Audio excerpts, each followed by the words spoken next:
Assalamu alaikum dear friends. Today we are going to solve the exercise 1 of the high school English grammar by Ryan and Martin. It is very important, and today we are going to discuss a solution of these sentences. We are given sentences and we have to separate subject and predicate from these sentences.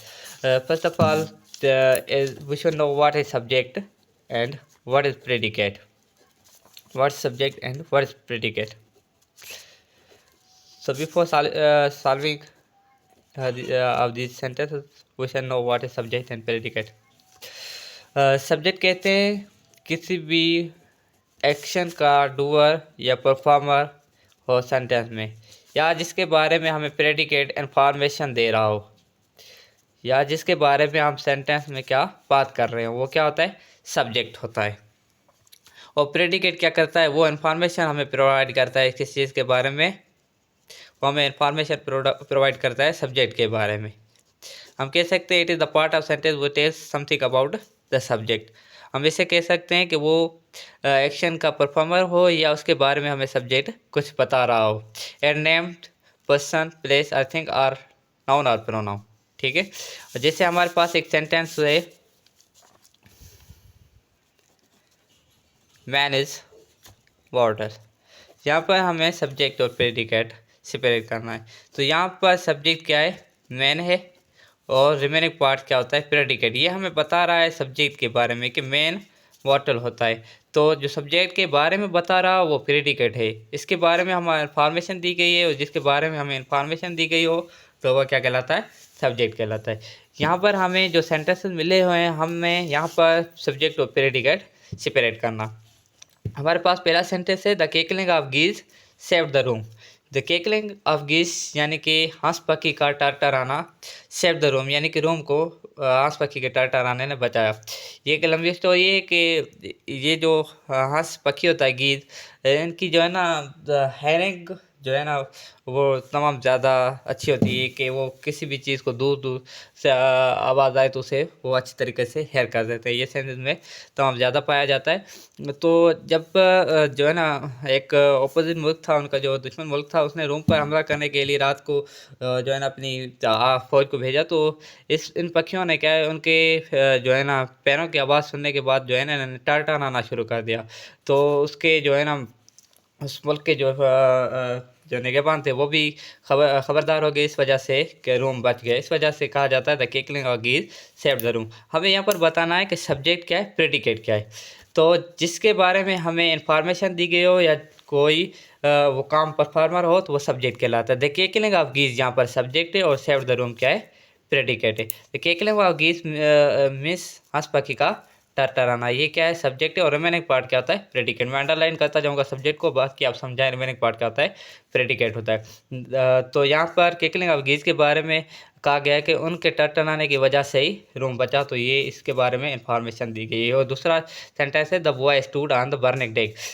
Boy ने कौन सा काम किया, burning deck पर stood खड़े होने का। तो यहाँ पर बॉय क्या होगा, सब्जेक्ट होगा। वैसे भी बॉय के बारे में ही कहा जा रहा है कि वो बर्निंग डेक पर खड़ा हुआ। तो यहाँ पर वैसे भी इसके बारे में इंफॉर्मेशन हमें दी गई, ये सब्जेक्ट है। यहाँ पर वैसे जैसे Tubal Cain was man of white, तो ट्यूबवेल कैन यहाँ पर क्या है, सब्जेक्ट है। ट्यूबवेल कैन के बारे में कह रहा है he is man of white.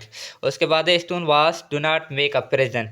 Stone the was made up of stone, do not make present. तो इस कौन सी वास, स्टोन वास प्रेजेंट नहीं बनाती। तो यहाँ पर स्टोन वास क्या हो गए, सब्जेक्ट हो गया। इसके बाद है हमारे पास the singing of the birds delights us. यहाँ पर जो है सिंगिंग ऑफ बर्ड्स क्या है, सब्जेक्ट है। डिलाइट्स अस क्या हो गया, प्रेडिकेट हो गया। एंड यहाँ पर Miss Kitty was rude at the table one day.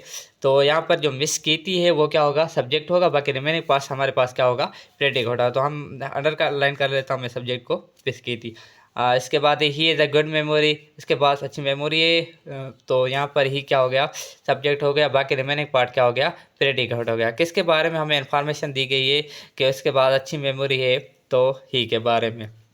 इसके बाद बैड हैबिट्स ग्रो अनकॉन्शियसली, हमें बताया गया है जो ख़राब आदतें हैं वो अनकॉन्शियसली ग्रो होती है। तो बैड हैबिट्स क्या हो गया, यहाँ पर सब्जेक्ट हो गया। बाकी रिमेनिंग पार्ट्स में अंडरलाइन नहीं कर रहा, वो आप समझें कि प्रेडिकेट है। हमें दोनों भी सेपरेट करना है, सब्जेक्ट भी प्रेडिकेट में। मैं सिर्फ और सिर्फ सब्जेक्ट को जो है ना अंडरलाइन कर रहा हूँ। यहाँ पर the earth revolves around the sun, earth subject है ये, क्योंकि कहा गया है कि अर्थ ही अराउंड के जो है ना सन के रिवॉल्व करती है। यहाँ पर नेचर सब्जेक्ट है। इस तरह मुख्तलिफ वर्ड्स जो है ना मैं अंडरलाइन कुछ कर लेता हूँ, कुछ जो है ना आपको खुद कमेंट में बताने हैं। जो रिमेनिंग पास रही जो रिमेनिंग सेंटेंसेस मैं आपको असाइनमेंट दूंगा, वो आपने कमेंट में बताने हैं कि इसके कौन सा सब्जेक्ट है प्रेडिकेट। यहाँ पे एडिशन क्या है, सब्जेक्ट है। यहाँ पर सी हैथ मैनी थाउजेंड सेंट्स, तो यहाँ पर सी क्या हो गया, सब्जेक्ट है। यहाँ पर वही सब्जेक्ट है, रिमेनिंग पार्ट क्या है, प्रेडिकेट है। यहाँ पर borrowed garments, borrowed garments never fit well, तो बारोड गारमेंट्स यहाँ पर सब्जेक्ट है। यहाँ तकरीबन सबके पास जो है ना सब्जेक्ट जो है ना शुरुआत में आया हुआ है, तो स्टार्टिंग में सब्जेक्ट है। लेकिन कुछ सेंटेंसेस ऐसे हैं जिसमें सब्जेक्ट क्या होता है, लास्ट में आता है। ज़रूरी नहीं वो सब्जेक्ट हमेशा शुरुआत में आए। जैसे यहाँ पर बताया गया है हेयर कम्स द बस, तो यहाँ पर बस सब्जेक्ट है, लास्ट में है, क्योंकि हमें बस के बारे में बताया जा रहा है, वो यहाँ आ रही है, तो बस क्या हो गया, सब्जेक्ट है। यहाँ पर भी ऐसे कुछ सेंटेंस मैं आपको ऐसा एक सेंटेंस करा देता हूँ जिसमें सब्जेक्ट क्या है, जो है ना लास्ट में। जैसे हमारे पास है on the top of hill lives a hermit, जो है ना हिल के टॉप पर क्या रहता है, हर्मिट रहता है। तो हर्मिट यहाँ पर सब्जेक्ट है। हर्मिट के बारे में बताया गया, वो कहाँ रहता है, वो हिल की चोटी पे रहता है, तो उनके टॉप पे रहता है। तो ये हिल हर्मिट क्या हो गया, सब्जेक्ट। यहीं पर एक ऐसा सेंटेंस और भी आएगा जहाँ पे आपको बताना होगा कि सब्जेक्ट और प्रेडिकेट सेपरेट करना। तो ये सब्जेक्ट है, बाकी रिमेनिंग पार्ट जैसे प्रेडिकेट होता है। वहीं पे एक और सेंटेंस है, चलो मैं वो आपको सेंटेंस बता देता हूँ, आपने वहीं बताना है कि उसमें सब्जेक्ट कौन सा है, प्रेडिकेट कौन सा है। ये सेंटेंस जैसे 26 नंबर है, अब working down sound the shepherd has, यहाँ पर आपको बताना है कि सब्जेक्ट और प्रेडिकेट कौन सा है। ठीक है, उम्मीद करता हूँ कि आपको मेरी बातें समझ आ रही होंगी। जैसे मैंने ये सेंटेंसेस आपको बताए हैं, इन सब में क्या है, सब्जेक्ट शुरुआत ही में आया हुआ है, बाकी प्रेडिकेट क्या है वो लास्ट में आया हुआ है। तो आप सब ने क्या करना है, ऐसे अंडरलाइन करके उसके कमेंट में मुझे बताना है कि इनमें से सब्जेक्ट क्या है और प्रेडिकेट क्या सा है, कौन सा। और ये 26 नंबर सेंटेंस आपने लाजमन शेयर करना है कमेंट में। Thank you very much.